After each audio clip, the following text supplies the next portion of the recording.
안녕하세요. 전국의 학생 여러분 반갑습니다. 맹은지 선생입니다. 지금 우리 계속 시조 들어가고 있는데요. 여기까지 했으면 우리가 어느 정도는 고전 문학에서 가장 힘들다는 고전 시가의 가사 그리고 시조의 중반까지 끝낸 건데 다음 시간까지 하면은 고전 운문이 끝이 나요. 고전 시가가. 그때까지 우리가 알아둬야 될 것들이 있죠. 우선 가사에서 알아둬야 될 것들 우리는 관동별곡 그리고 삼위인곡, 송미인곡 이 세 가지를 통해서 가사 작품이 뭔지 살펴봤었죠. 그 다음에 지난 시간에 조금 했지만 시조는 분류가 좀 나뉜다고 했었죠. 그래서 시조가 왜 형식이 정해진 형식의 시인지 그리고 그 시조가 왜 지금까지 유행을 해왔는지 그리고 그 시조의 변화 과정이 어떤지 확인을 해봐야겠죠. 지난 시간에는 우리가 그래도 조금 힘들게 양반들의 시조를 배웠다면 이번 시간에는 이제 그 양반들에서 조금 넘어가서 기생들의 시조를 배울 거예요. 어떻게 됐는지 다시 한번 확인하고 들어갑시다. 중요한 거라고 했었죠? 시조가 지금 현재 여러분들이 이 강의를 보고 있는 지금까지도 창작되고 사람들이 즐길 정도로 굉장히 유명한 거라고 했었어요. 그렇죠? 그래서 이 시조는 그렇게 유명하기 때문에 양도 많아요. 하나만 있는 게 아니라 작품이 굉장히 여러 개죠. 우리 아주 먼 옛날의 고대가요 같은 경우에는 옛날 거기 때문에 지금 별로 많이 안 남아있어요. 근데 시조는 조선부터니까 조선이면은 우리 뭐 신라시대, 고려시대에 비해서는 옛날이 아니죠. 그래서 그때에 비해서 자료도 많은데 거기다 지금까지 창작되고 있으니까 정말 자료가 많아요. 그리고 앞으로도 계속 중요할 거고요. 그래서 이 시조는 그 시조를 딱 공부해서 외우는 게 목적이 아니라 물론 시험에 잘 나오는 시조는 공부를 이렇게 해야겠죠. 근데 그 외의 시조들이 나와도 풀 수 있게 하라고 했었죠. 어떻게 하는지 우선 알아봅시다. 우선 시조는요. 그 작자 있죠? 작가가 써 있는가 써 있지 않은가를 봐야 돼요. 작가가 써 있어요. 거기에 제목이 그 바로 맨 위 앞부분 있죠. 이번 192쪽에서는 맷버들 가리 꺾어 혹은 193쪽에 동짓달 기나긴 밤을 이런 걸 그대로 제목에 쓴 건 제목이 아니라고 했어요. 그냥 우리가 이런 거다라는 걸 보여주기 위해서 앞 구절만 땄을 뿐이에요. 다시 얘기해서 무슨 가, 어부사시사 이런 식으로 제목이 있다면 작가가 있고 제목이 있다면 그 시조는 누가 지었을 가능성이 높다고 그랬었죠? 양반이 지었을 가능성이 높다고 했었죠. 그 다음에 작가가 미상이에요. 작가가 없어요. 그 다음에 제목도 없어요. 이럴 경우에는 양반보다는 평민들, 서민들이 지었을 경우가 많다고 했었죠. 그 다음에 하나 더 이번 시간에 많이 배울 건데 작가가 있기는 있어요. 그리고 제목이 없어요. 작가가 있고 제목이 없으면요. 여러 개로 추측이 돼요. 우선 양반일 가능성도 많아요. 왜냐면 작가가 있다는 것 자체가 어쨌든 그 작가가 유명하다는 거니까요. 그 다음에 제목이 없는 양반들의 시조도 굉장히 많았으니까요. 근데 작가가 있고 제목이 없는데 그 작가의 이름이 뭔가 여자 이름이다. 내가 들어본 기생 이름이다 하는 경우에는 그때는 기녀라고 하죠. 기녀일 경우가 많아요. 그래서 작가가 있고 제목이 있다면은 그냥 양반들이에요. 거기에 작가 없고 제목이 없으면 평민일 가능성이 높지만 그렇다고 양반이 아니라는 양반이 아니라고 장담도 못해요. 왜냐면 양반이 옛날에 썼는데 양반 누가 썼는지를 까먹을 수 있죠. 그리고 제목도 그 사이에 소멸될 수 있죠. 그러니까 이렇게 되더라도 양반일 가능성은 있어요. 왜냐면 옛날에 있다가 없을 수 있으니까 지금은. 그 다음에 작가가 있고 제목이 없는 경우는요. 어쨌든 작가가 보이는 거니까 평민은 아닌 거죠. 그래서 이번 시간에는 작가가 있고 제목이 없는 시들을 배울 텐데 그러면 작자층은 나오죠. 그 다음에 이 작자층을 왜 공부해야 되냐면요. 양반이 작자이다 하는 경우에는 양반은 본인의 신분이 있잖아요. 맹사성. 이런 식으로 본인의 신분이 있으니까 대놓고 안 좋은 얘기는 하지 못해요. 뭔가 교훈이 될 만한 얘기, 타의 모범이 될 만한 얘기를 해야 돼요. 우리 연예인도 그렇잖아요. 만약에 연예인이 음주운전을 해봐요. 큰일 나죠. 연예인이 마약을 해. 큰일 나죠. 연예인은 조금 더 조심스럽죠. 공인이니까. 이 양반들도 마찬가지였어요. 조심스럽고 본인의 욕구, 욕망 그대로 내어놓지 못했고요. 그래서 양반들이 작가층이다, 작자층이다 하면은 그 내용은 한정돼 있어요. 우리나라는 유교 국가죠. 그래서 유교와 관련된 얘기가 굉장히 많았어요. 유교와 관련된 거. 임금님에게 충성하세요. 부모님께 효도하세요. 그리고 뭐 백성들을 잘 돌보세요도 있을 거고요. 그 다음에 형제간에 우애 있게 지내세요. 친구랑 사이좋게 지내세요 등. 그쵸? 유교와 관련된 거, 유교 예절과 관련된 거 양반들이 많이 썼고요. 그 다음에 백성들에게 교훈이 될 만한 이야기들. 공부해, 일 열심히 해, 이런 잔소리들 있죠. 그런 교훈이 될 만한 이야기도 많이 썼고요. 하나 더. 양반들도 어쨌든 즐겨야 되잖아요. 그 즐기는 것들을 평민들처럼 막 나 너 사랑해, 나 너랑 헤어져서 슬퍼 이런 사랑이나 이별을 표현하지 않고 양반들의 즐기는 거는 지금의 골프랑 비슷하다고 생각하면 돼요. 지금은 골프가 있지만 옛날엔 골프가 없었죠. 자연에 나아가서 산새들을 바라봐요. 자연에 나아가서 흐르는 물을 바라봐요. 자연에 나아가서 그 흐르는 물을 바라보면서 술을 한잔해요. 이런 것들이 양반들의 그런 즐거움이었겠죠. 그래서 양반들도 어쨌든 시조에서 즐거움은 얘기했어요. 유교나 교훈만 얘기하는 게 아니라 자연 속에서 나는 행복해 라고 했는데 문제는 뭐냐면요. 자연 속에서 행복해로 끝난 게 아니라 플러스 이게 다 임금님 덕분이야. 다시 얘기해서 임금님의 은혜에 감사해 라고 끝을 맺어요. 언제나 임금님을 잊지 않았다라는 거죠. 나는 노는 중에도 임금님 잊지 않았어. 마치 나는 다른 일을 해도 핸드폰을 해도 잠을 자도 맹은지 선생님을 잊지 않고 공부를 할 거야. 이거랑 똑같은 거죠. 그 다음에 작가가 없고 제목이 없으면 평민일 가능성이 높다고 했었죠. 평민이라면 우리들이 많이 생각하는 얘기들 있죠. 우리들 뭐 평소에 일기 쓰는 얘기, 평소에 친구들이랑 카톡으로 주고받는 얘기들 이런 것들이 그대로 시조에 쓰였어요. 어떤 얘기죠? 우리 사랑 얘기하죠. 나는 걔가 좋은데 왜 걔는 나를 안 좋아할까? 이별 얘기하죠. 남친이 카톡으로 이별을 통보했어요. 이런 얘기도 하죠. 그 다음에 사랑 이별 외에 죽음도 평민들의 관심사죠. 선생님 친구가 이번에 좀 수술이 잘 됐으니까 얘기하는데 암에 걸렸어요. 그래서 그것 때문에 한동안 다들 완전 속상했었죠. 충격받고. 그런 적이 있었는데 그런 죽음도 우리들의 관심사죠. 우리 평민들의 아픈 거, 죽는 거 이런 것들. 사랑, 이별, 죽음 그리고 또 뭐가 있을까요? 우리들이 관심 갖는 거. 나라 욕하는 거, 정부 욕하는 것도 있죠. 아 우리 정부 왜 이래 하면서 욕하고 왜 이번에 무상급식 하면서 뭐 이렇게 된 거야 하면서 욕하고 막 그러잖아요. 맞아요. 이때도 마찬가지로 나라 욕을 해요. 정부 욕을 해요. 그래서 그런 것들을 풍자한다고 그러죠. 정치를 풍자하는 얘기도 해요. 그 다음에 일하는 거 정말 힘들어. 쉬고 싶어. 이런 얘기도 많이 하죠. 오늘은 과장님이 나보고 뭐라고 하는 거 있지? 못됐어. 이런 욕도 하고. 그 다음에 오늘은 월요일이라서 일하기 싫어. 이런 얘기도 많이 하겠죠. 평민들. 그래서 그런 일하기 싫은 얘기, 일과 관련된 얘기 아니면 노동이 좋다는 얘기, 이왕 하는 일 재밌게 하자. 이런 얘기들. 다 비슷하게 해요. 그리고 플러스 야한 얘기도 물론 들어가고요. 그 다음에 작가가 있고 제목이 없는 경우에는 양반 아니면 기녀 등이 있다고 했었죠.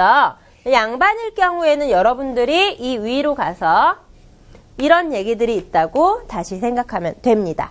그 다음 문제는 이번 시간에 배울 이 기녀인데 기녀들의 얘기가요. 잘 보세요. 아주 먼 옛날 조선 초기에 양반들이 시조를 쓰기 시작했어요. 그러다가 조선 중기에 양반들이 야 우리가 이런 거 쓸 줄 아는데 너네도 좀 이런 거 배워볼래? 하면서 기생들에게 좀 알려주고 중인들에게 좀 알려주고 양반들하고 좀 친한 사람들 있죠? 그런 사람들한테 조금씩 알려주는 거예요. 그래서 중기에는 양반뿐만이 아니라 중인들, 기생들 그러니까 양반하고 같이 접촉할 수 있는 사람들이 같이 시조를 쓰게 됐어요. 우리도 3장?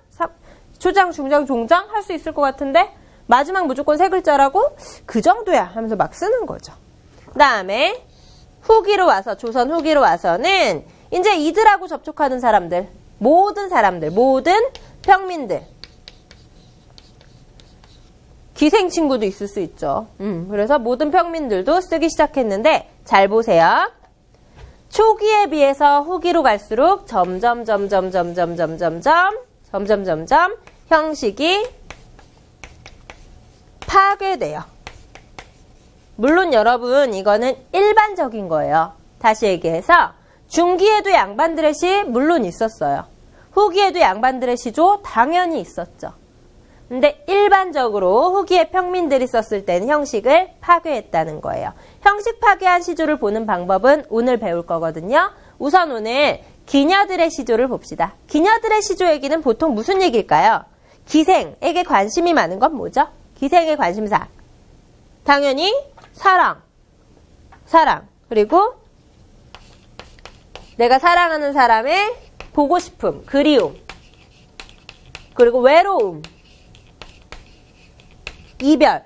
여러분 잘 안 보일 수 있어요. 빨간색이라. 이별. 이런 얘기들이겠죠? 봅시다 오늘. 그 다음에 이 기녀들의 얘기가 평민들의 얘기랑도 겹치죠 여러분.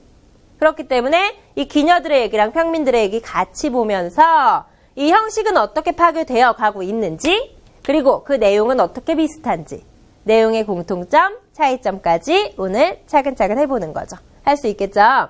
그러면 앞으로 가서 지금 192쪽이죠? 192쪽을 봅시다. 어쨌든 시조치고 3줄밖에 안 되잖아요. 그러니까 할만하지 않아요? 여기 이게 안 나와요. 여기에 보면 이거죠? 근데 이거를 갈희라고 쓰기엔, 현대어로 쓰기에는 좀 애매해서 그냥 안 나온 채로 냅뒀어요. 맷버들 갈혀 꺾어거든요. 이거를 여로 해석을 했어요. 그래서 갈혀 꺾어, 가려 꺾다. 다시 해서 골라가면서 꺾다라는 뜻인데, 봅시다. 누가 썼대요? 홍랑. 이름이 어때요? 뭔가 가명 같지 않아요? 옛날 사람이 홍랑? 옛날에는 보통 꽃분이 아니면 개똥이 이런 거 아니에요? 그쵸? 홍랑, 가명 같죠? 홍랑, 이름이 되게 애교가 많다. 받침에 이응을 붙이면은 애교가 된다며요. 그래서 카카오톡을 할 때 남친한테 애교 부리는 법 해서 무조건 받침에 이응을 붙인다 있더라고요. 그래가지고 친구들한테 연습을 해봤는데 안 돼요. 밥 먹었어? 이러면서 나 오늘 촬영하려고 하고 있어 이러면서 서로 하는데 서로 오글오글 이래. 봅시다. 산에 있는 버들가지를 골라 꺾어 보내오니 임에게. 보세요. 맷버들이라는 걸, 산에 있는 걸 골라서 예쁜 것만, 좋은 것만 꺾어서 누구에게? 임에게 보낸대요.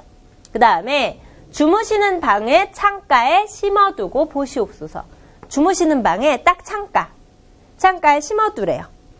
그 다음에 밤비에 새 잎이라도 나면, 밤비, 비가 내리고 나서 잎이 나면 나를 본 것처럼 여겨주세요.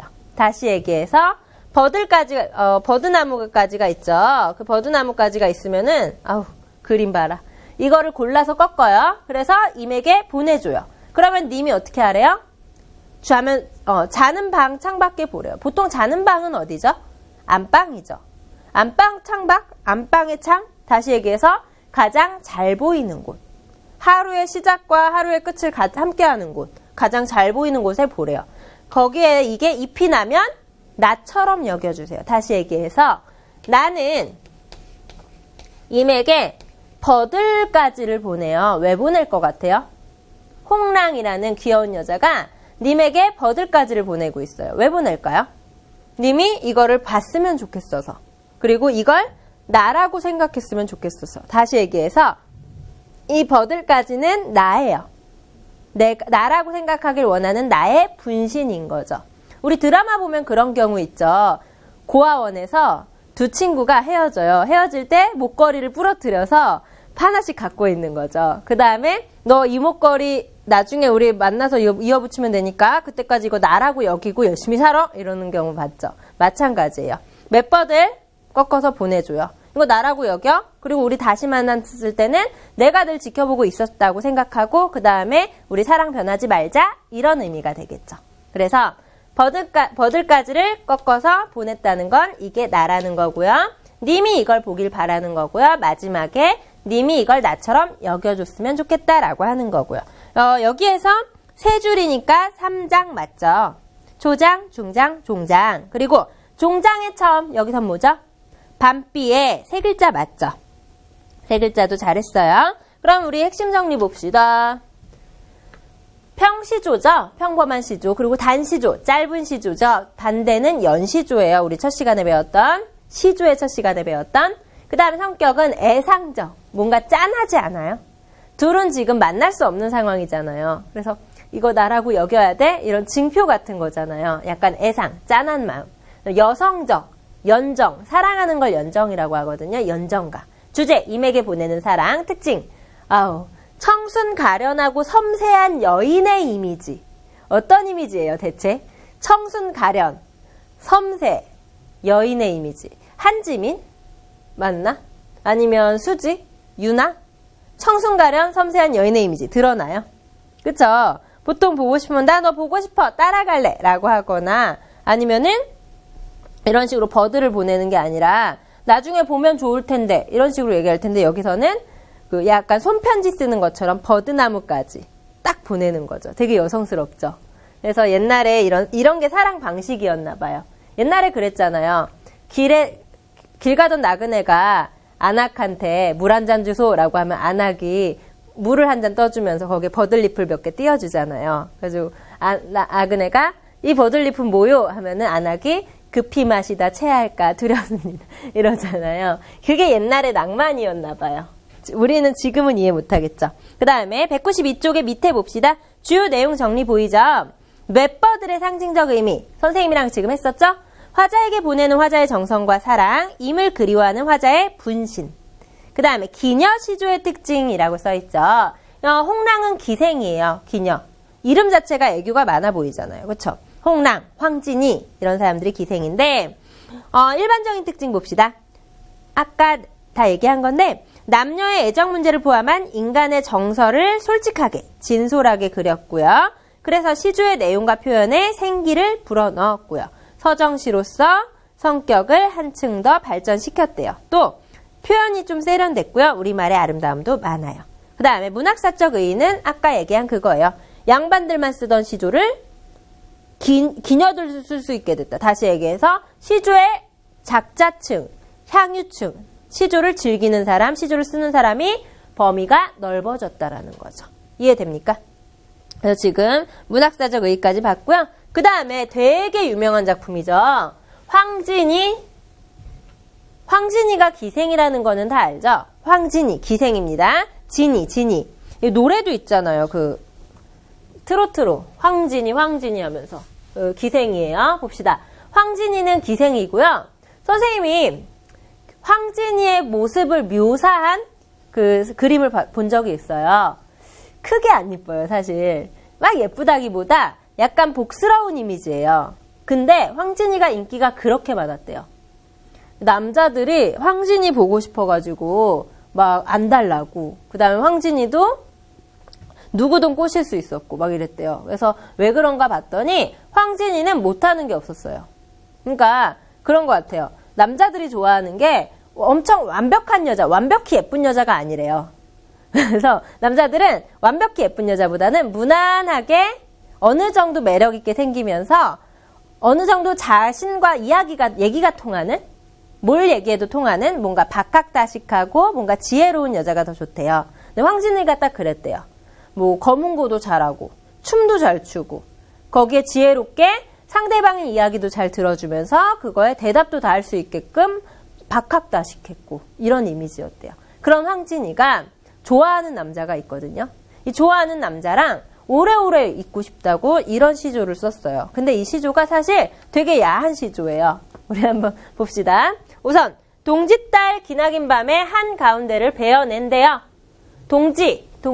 1년 중에 밤이 가장 긴 날이 동지라고 그러죠. 팥죽 먹는 날. 그 밤에 한가운데를 베어서 봄바람처럼 따뜻한 이불 속에다 서리서리 넣어두었다가 이불 속에 넣었다가 정드님이 오신 날 밤이어든 굽이굽이 펴리라. 무슨 내용이에요? 이게 이해가 안 가는 사람들도 많을 거예요. 근데 이거를 상상을 해서 상상력을 불어넣어서 한번 해석을 해봐요. 밤이에요. 동짓밤이에요. 동짓밤은 굉장히 긴 밤이죠. 그래서 동짓밤이 예를 들어서 뭐 7시부터 6시까지라고 칩시다. 밤 7시부터 새벽 6시까지. 깜깜한 거, 옛날에는 깜깜하면 다 밤이죠. 그러면 굉장히 길죠?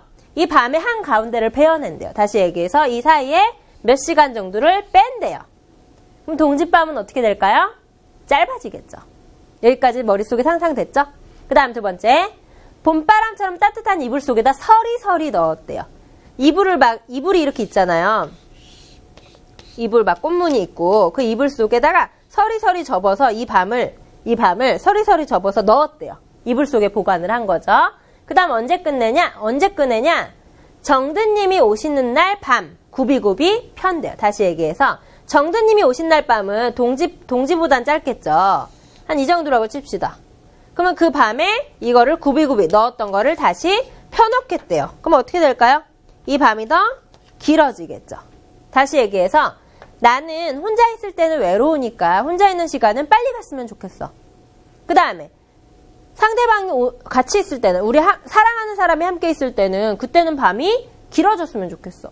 되게 시간은 상대적이잖아요. 그쵸? 지금 공부하는 지금 강의를 듣는 시간은 엄청 느리게 가죠. 근데 내가 TV 보는 시간은 1시간 후딱 가죠. 마찬가지예요. 지금 여기도 혼자 외롭게 있는 시간 느릿. 근데 그걸 어떻게 하고 싶다? 그 느릿느릿한 시간을 빼내서 너무 빨리 가는 정드님이 오신 날 밤에 붙여버리고 싶다라고 했죠. 보세요. 머릿속에만 있는 시간이라는 개념을 눈으로 보이게 구체화시켰어요. 다시 시간이라는 개념을 구체화, 시간이라는 개념을 눈으로 보이게 이런 걸 형상화라고 하거든요. 형상화시켰어요. 이게 중요해요. 봅시다. 여기서 잘 보세요. 추상적인 개념, 머릿속에만 있는 개념, 시간이라는 개념을 어떻게 했대요? 구체적인 사물로 표현했고 이런 걸 뭐라 그런다고요? 형상화했다고 한다고요. 여기까지 괜찮습니까? 구체화라는 말이랑 형상화라는 말이 시험에 자주 나와요. 이때는 이 화라는 말을 되다로 바꾸면 돼요. 어떤 화도 마찬가지예요. 과학에서도 무슨 화, 중성화 이런 식으로 많이 나오거든요. 그때 이 화를 되다로 한번 바꿔보세요. 그러면 추상적인 개념, 다시 얘기해서 눈에 안 보이는 개념, 사랑, 이별, 그리움, 정 이런 거 눈에 안 보이죠. 이런 눈에 안 보이는 개념을 구체적인 것으로 딱 표현을 해요. 그럼 어떻게 되죠? 이거라고 알겠죠. 예를 들어 사랑은 뭐 나비인가 봐 이러죠. 그럼 사랑은 나비? 그럼 사랑이 나비구나 하면서 나비의 모습이 떠오르죠. 그런 식이에요. 그래서 형상이 되게끔 하다. 아니면 구체화가 되다. 구체적으로 만들어지다. 이런 거죠. 그 다음에 음성상징어, 서리서리, 굽이굽이. 의성어, 의태어를 음성상징어라고 해요. 다시. 음성으로 상징하는 언어, 의성어, 의태어를 음성상징어라고 해요. 여기에서는 서리서리, 굽이굽이 이런 음성상징어 있고요. 대조법, 동짓달 밤은 길어. 님 오신 날은 짧아. 이런 대조법 사용해서요. 주제를 효과적으로 드러냈습니다. 주제로 갑시다. 임을 기다리는 절실한 마음. 임을 향한 그리움, 사랑. 바로 알겠죠, 이제? 그 다음에 다른 것들은 비슷하니까 넘어가면 되고요. 여기 밑으로 가서 193쪽에 주요 내용 정리 봅시다. 이것도 세 줄이니까 초장, 중장, 종장이고 마지막에 세 글자 맞죠? 그 다음에 제목에 동지하고 시옷 있잖아요. 옛날엔 이런 식으로 썼어요. 이거 오타가 아니라 동지딸 이런 걸 이런 식으로 많이 썼어요. 그 다음에 2번 주요 내용 정리 봅시다. 주요 내용 정리의 표현상의 특징 한 번 더 얘기합니다. 임 없는 동짓달의 기나긴 밤을 베어서 서리서리 넣었다가 임 오신날 밤에 굽이굽이 펴겠다고 했죠. 이런 걸 뭐라 그랬죠? 추상적인 시간을 마치 형태가 있는 것처럼 구체적인 사물로 형상화했다고 했었죠. 그쵸? 그래서 이 밑에는 너무 어려우니까 여러분들이 여기서 이해가 되면 더 안 봐도 되고요. 이해가 안 되면 조금 더 읽어두시면 됩니다. 그 다음에 194쪽에 황진이 시조의 문학성이라고 있죠. 여러분, 시험에 기녀 시조 중에 가장 많이 나오는 건 황진이 시조예요. 다시, 시험에 가장 많이 나오는 시조는 황진이 시조 아니죠. 기녀 시조 중에 가장 많이 나오는 시조는 황진이 시조예요. 중요하다는 뜻이죠. 이 황진이 시조의 문학성을 보면요. 운율을 원래 잘 살려요. 리듬감. 서리 구비구비 막 이런 식으로. 그 다음에 뛰어난 시어 선택 능력. 시어 선택이 허리, 춘풍니불 이런 식으로 시어가 되게 예뻐요. 근데 그게 다 일상에서 쓰는 말이라는 게 더 예쁘다는 거예요. 그러니까 평범한 시어를 이렇게 뛰어나게 딱 쓴 거죠. 그 다음에 탁월한 은유, 참신한 이미지. 그러니까 황진이 씨는 그런 걸 잘하는 것 같아요. 머릿속에 있는 뭔가 개념들을 눈으로 보이게끔 만드는 거. 여러분들도 뭐 시 대회 같은 거 있잖아요. 그때 시 대회에서 우승할 수 있는 비법 중에 하나인데 눈에 안 보이는 걸 눈에 보이게 하면 돼요. 예를 들어 뭐 어버이 은혜잖아요. 뭐 어버이 은혜 눈에 안 보이잖아요. 그러면 눈에 보이게 연탄이다. 어버이 은혜는 연탄이다. 하면서 연탄에 대해서 쭈르륵 쓰면은 좀 더 시가 나아지는 거죠. 이 황진희 씨가 그랬고요. 그 다음 작품도 황진희 씨인데 한번 볼까요? 아, 내가 한 일이야 그리워할 줄을 몰랐던가. 여기서 그리워할 줄 몰랐던가는 지금 나는 그립다 안 그립다? 다시 뭔가 일을 저질렀나 봐요. 그러면서 그리워할 줄 몰랐던가. 옛날에 내가 그리워할 줄 몰랐던가. 지금 난 그리운데 옛날에 내가 몰랐구나 이거죠? 지금 그립다. 그 다음 있으라고 했다면 가겠는가만은 제가 굳이. 있으라고 했으면 갔어요 안 갔어요? 가겠는가? 가겠는가 이거는 있으라 했으면 갔겠어? 이런 거죠. 갔어요 안 갔어요? 있으라고 했으면 안 갔어요. 근데 제가 굳이 보내고 그리워하는 마음은 나도 모르겠구나 라고 했어요. 우리 원문으로 볼까요? 어저 내일이야 그릴 줄을 모르더냐. 있으랴 한다면 가랴마는 제 구태여. 보내고 그리는 정은 나도 몰라 하노라. 다시 얘기해서 여기서 중요한 거 보내고 그리는 정, 그리워하는 마음 이게 주제겠죠. 시조의 주제는 시조의 정서는 보통 어디에 나타난다고 했죠? 마지막에 나타난다고 했죠? 여기도 마찬가지입니다. 그리움이 이 시조의 주제고 정서예요. 뭐 하고 있대요 지금? 그러니까 과거에 님이 뭔가 가야 되는 상황이었나 봐요. 가야 되는 상황이었는데 가지 말라고 했으면 안 갔대요.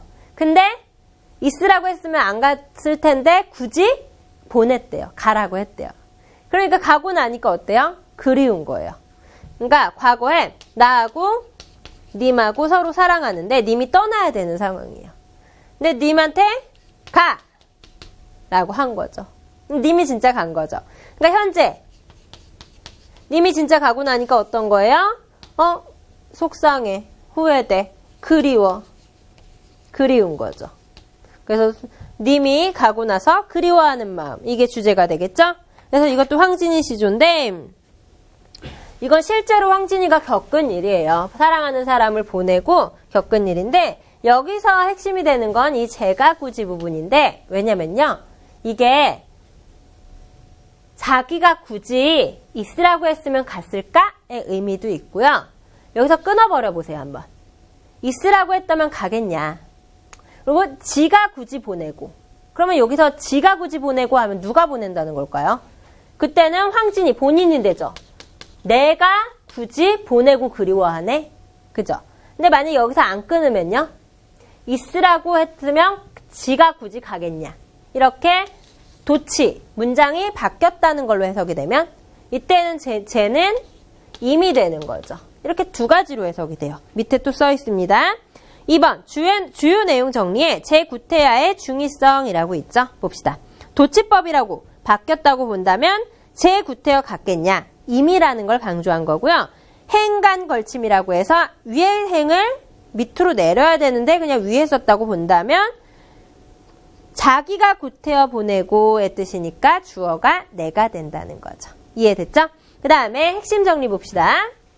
이 황진이의 시조는 시험에 잘 나온다고 했었죠. 다 비슷해요. 기녀시조가. 애상적, 감상적, 이별가. 그 다음에 평시조이면서 단시조. 그 다음에 도치법, 영탄법. 도치는 문장 구조 바꾸는 거죠. 김태희는 예쁘다가 아니라 예쁘다 김태희 이렇게 얘기하는 게 도치법이죠. 영탄법은 감탄, 느낌표 생각하면 돼요. 그 다음에 중심 소재는 보내고 그리는 점. 주제는 이별의 후회. 이런 걸 회한이라고 해요. 그리움. 그 다음 특징. 고려가요 가시리, 서경별곡과 현대시, 김소월의 진달래꽃을 이어주는, 매개하는 이별가의 절창. 다시 얘기해서 고려가요 우리 가시리라는 걸 배웠었죠. 고려가요 가시리, 갈 거예요? 나 버리고 갈 거예요? 이것도 이별 내용이죠. 서경별곡도 나 버리고 갈 거면 나 따라갈래요. 어쨌든 이별 내용이에요. 그 다음 진달래꽃, 나보기가 역겨워 가실 때는 죽어도 아니 눈물 흘리우리다. 나 역겹다고 하고 가도 나 안 울게요. 이별 노래죠.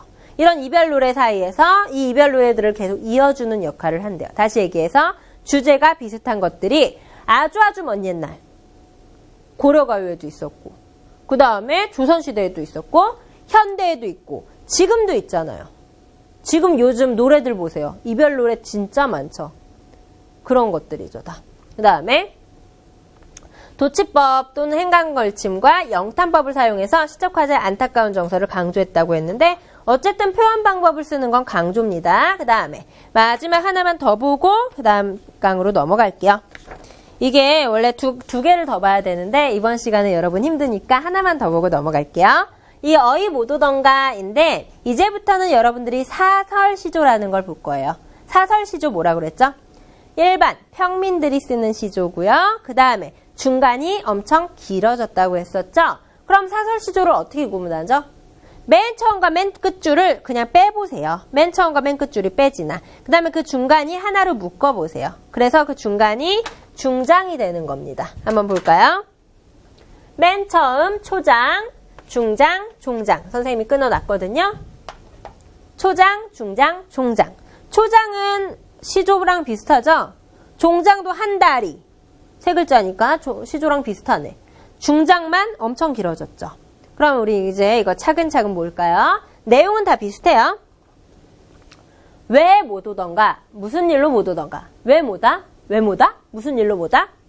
너 오는 길에 성을 쌓고 성 안에 담을 쌓고 담 안에 집을 짓고 집 안에 뒤주, 그 소금 같은 거 넣는 상자거든요.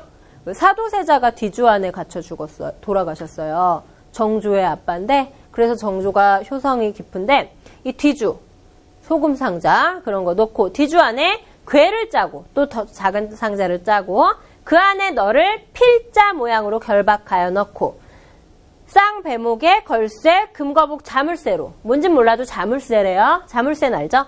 자물쇠로 꼭꼭 잠가 있더냐? 너 어찌 그리 안 오냐? 뭔 얘기예요? 너 오는 길에 꼭꼭꼭꼭 쌓여있냐? 이거죠. 여러분 한국 과자들 보면은 과대포장으로 유명하잖아요. 그래서 되게 대표적인 게 비스킷인데 비스킷이 우선 겉에 종이 상자가 있죠. 종이 상자 안에 이제 그거를 뜯어야 되는 비닐 상자가 하나 있죠. 비닐 상자 안에 플라스틱으로 된 꽉이 있죠. 꽉 안에 이제 꽉이 또 가운데는 비어 있어요. 가운데는 이렇게 플라스틱이 이렇게 올라와 있고 여기만 몇 개 있어요. 6개. 이런 식으로 있잖아요. 그렇게 생각하면 돼요. 사랑하는 사람이 있는데 그 님이 안 오는 거예요. 근데 안 오는 게 아니라 못 온다고 생각하죠. 왜요? 너 오는 길에 넌 분명히 어딘가에 쌓여있고 그 안에 또 뭔가에 쌓여있고 뭔가에 또 쌓여있고 너는 요 안에 꼭꼭 자물쇠로 잠겨져 있어서 못 오는 거다. 다시 얘기해서 상대방이 안 오는 게 아니라 못 온다고, 사정이 있어서 못 온다고 생각을 하는 거죠. 귀엽죠? 그래서 너 오는 길에 성이 있고 그 안에 담이 있고 그 안에 집을 짓고 그 안에 뒤주놓고 이 안에만 들어가도 못 빠져나가는데 그 안에 궤를 짜고 그 안에 결박도 돼 있어요. 상대방이. 그 안에 자물쇠로 꼭꼭 잠겨있냐. 다시 얘기해서 너는 지금 못 오는 상황이냐. 죽어도 못 오는 상황이냐. 한 해도 12달이요. 한 달도 30날에 나를 와서 볼 하루도 없냐. 이거는 상대방 보고 싶어 하는 마음. 끝이겠죠? 다시. 상대방이 보고 싶어서 야, 좀 오면 안 돼? 나 너 보고 싶어. 라는 마음이겠죠? 귀엽다. 그죠? 이거는 일반 평민들이 쓴 건데 한번 여기 밑에 주요 내용 정리 보기 전에 핵심 정리 빨리 보고 그 다음에 주요 내용 정리 보고 끝냅시다. 사설시조죠? 그 다음에 연모가 사랑하는 마음 담았죠? 해악 웃기죠 좀. 과장 이렇게까지 해서 못 오냐? 하면서 과장됐죠. 원망도 좀 있죠.